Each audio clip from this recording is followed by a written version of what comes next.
In this video, I'm going to show you how to fix this, and I'm going to show you how to fix it fast. And we're going to do it right now.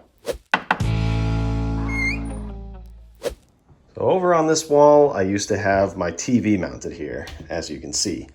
And when I took the mount off the wall, it took some of the drywall paper and paint off completely. And this is typical of if you have a cabinet against a wall, and a lot of times when it's caulked in, it'll rip the paper right off. Even if you have a picture that's been hanging on the wall for some time, the humidity will get to it and that paint will kind of stick to the picture, and you pull it off and this will happen. So I'm going to show you how to fix this the fastest way I know how. Now, before I get started, if you wanted to, you could just prime and paint right over this, and you would just have a spot here that's scuffed up a little bit, but it would be painted. If you can live with that, that's cool with me, if it's cool with you. But I'm going to show you how to fix this in a way where you won't even be able to tell that it was ever there.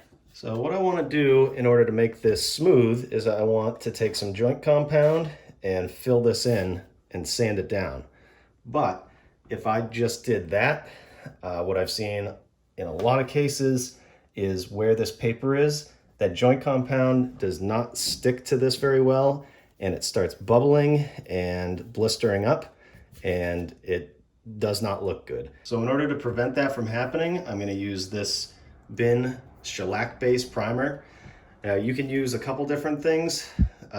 Zinsser, this company, actually makes something called guards, which works well for this. There's an upside and a downside to using this stuff. This stuff, because it is a shellac-based primer, it dries really quickly. It dries to the touch within 15 minutes, and then you can mud over it in about 45 minutes. With the other stuff, the guard stuff, it takes pretty much a day before you can put anything over it, paint or mud. But the downside to this stuff is it does smell kind of bad. So make sure you are in a well-ventilated area. If you don't want it to stink and you're willing to let this take a little bit longer, you can use that guards, the latex-based stuff. It does not smell like this. So step one, I want to get rid of all of the loose drywall paper. I'm just going to take a 6-inch taping knife and get whatever I can here. And this.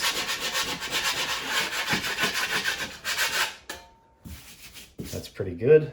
While I'm here, I am gonna fix these little imperfections. So this was a bolt that got pulled out, so I just want to flatten that so the paper isn't poking through when I go to mud this.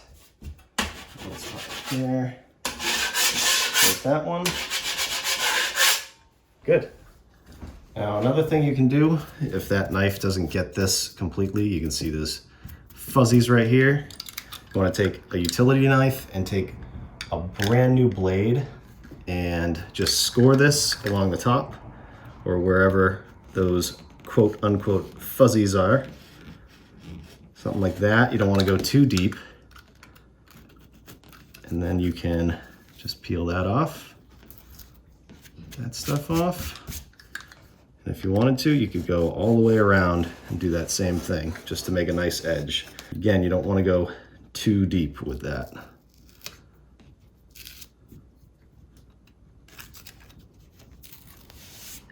Okay, now if you have anything like I do, like this, you want to push that in a little bit so everything's nice and flat. Looks good. Now while you're doing this, if you know that you don't have paint to match this, while you're cutting that out, it's a good idea to save a piece of that paint. Any good paint store will have this kind of paint gun that they can shoot at this, and the computer will tell them exactly what color this is, so you can match the paint up when you're ready to paint. Now you want to shape this stuff up really good. That's another reason that I like using this stuff, is because the ease of use. It comes in a spray can. So mix it up really good. I got some doors and windows open, and I just want to cover any of the drywall paper that came off any of these brown spots. And I might as well spray this stuff too.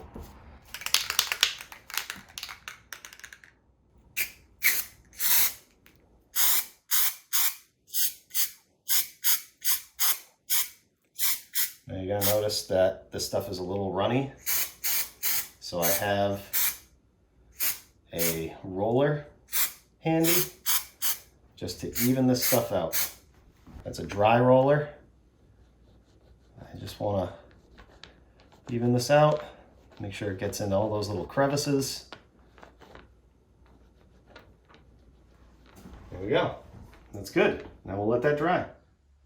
Okay, it's been about 40 minutes and that is nice and dry. And actually it doesn't smell as bad as I remember it smelling. I just had the doors open for 15 minutes and the smell was pretty much gone.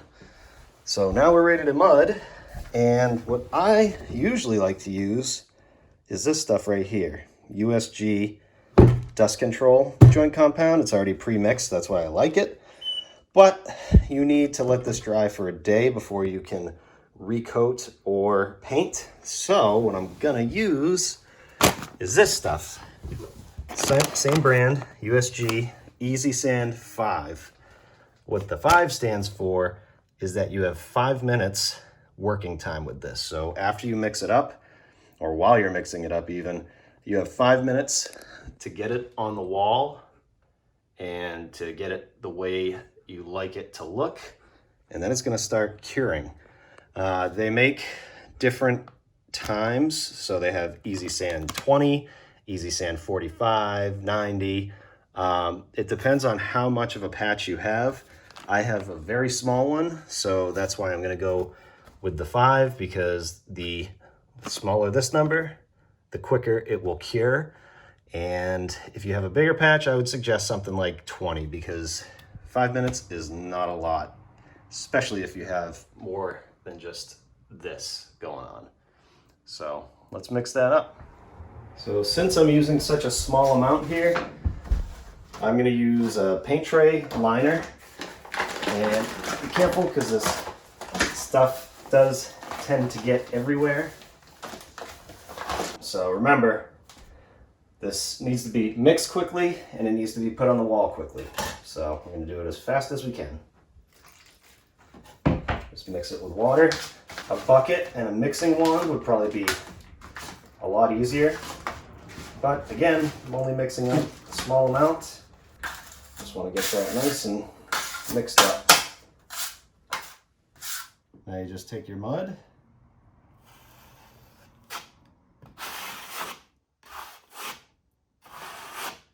fill that in.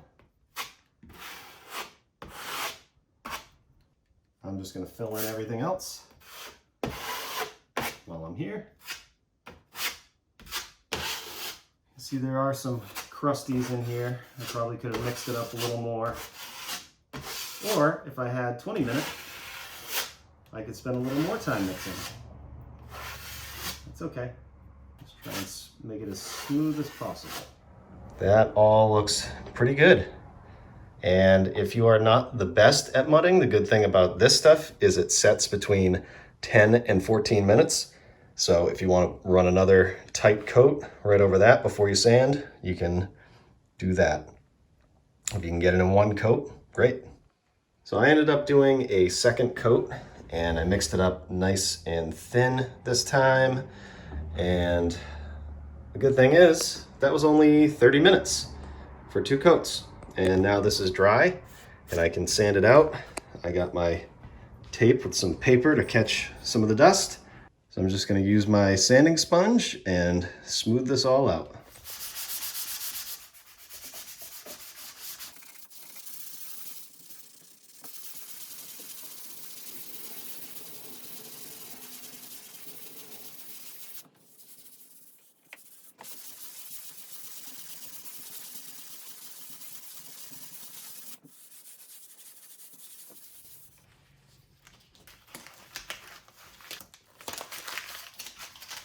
Okay, before I paint this, let's talk about flashing.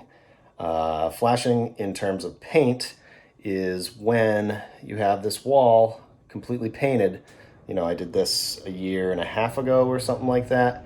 And when you go and even take the same exact paint, by the way, I like to keep mine and label them. You can take the same exact paint and touch up a small spot like this, but what's going to happen is you're going to see that patch. And the reason you see that patch is because of the difference in shine. No matter what, as time goes on, the sheen or shine of the paint changes, and you put a brand new patch on an old wall like this, you're gonna notice that. You might even notice it when you paint a wall, and you might use the roller a certain way and the paint is more dry going that way. You might see that paint roll. So it's a hard thing to do. It's a hard thing to patch something like this. The way to avoid that would be paint this entire wall. And I don't want to do that, and I don't think you want to do that. So we're just gonna do what we can with a roller and touch up this area and try and feather out the edges a little bit. And I think that's going to be good enough. So I'm going to mix up this paint and get to rolling. Now this is a paint and primer in one. And I know some people don't like that. So if you just want to prime it first and then paint it, you can take that extra step right now. I'm just going to use this. I think for a small spot like this, it's going to be just fine. Now I'm going to take a Wizzy roller or a hot dog roller, whatever you want to call it, one of these mini ones, and I'm just going to dip it in the paint. Because it's a patch, I'm not worried about dumping the paint out. I don't want to waste too much paint. And then I'm going to take my paint tray liner and just kind of get this to a point where it's not too, there's not too much paint on here, but there's enough for that patch, something like that.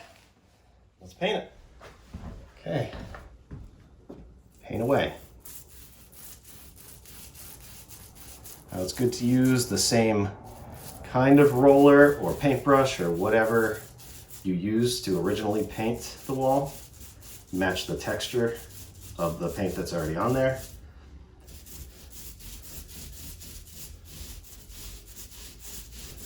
The roller's starting to dry up, which I actually want, because this nice and even all the way. And then I'm going to try and just, now that the roller's a little dry, I'm going to feather in the edges just a little bit. And I've seen people use a paper towel and just kind of dabbed around like this to stretch this out. But I think this works just as well. Use less pressure as you go out. And you're probably still going to notice it, but I think it'll be a lot less noticeable doing it this way.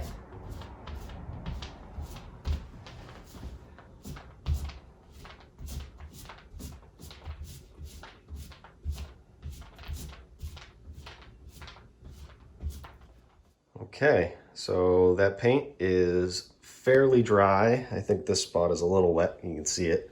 But this is where that patch was with the drywall, the ripped drywall, and it's perfectly smooth. And you can see what I mean by the sheen. If you look down this way, you can see it. But that's gonna happen. And if you look at it like this, it blends in really nice. So there you go. In a nutshell, the process is scrape the wall, clean it up, prime it, mud it again if you have to, sand it, paint it, done. And that was all in less than 2 hours. I'm sure there's different ways of doing this. If you have a different way that works well for you, let me know in the comments. I hope this helped you out. I hope you learned some stuff. And yeah, if you like the video, give it a like And if you want to check out more of my videos, you can click hereish and hereish and check those out. And if you haven't yet, definitely consider subscribing. I have a ton of content like this and plenty more to come. Thanks for watching. See you next time.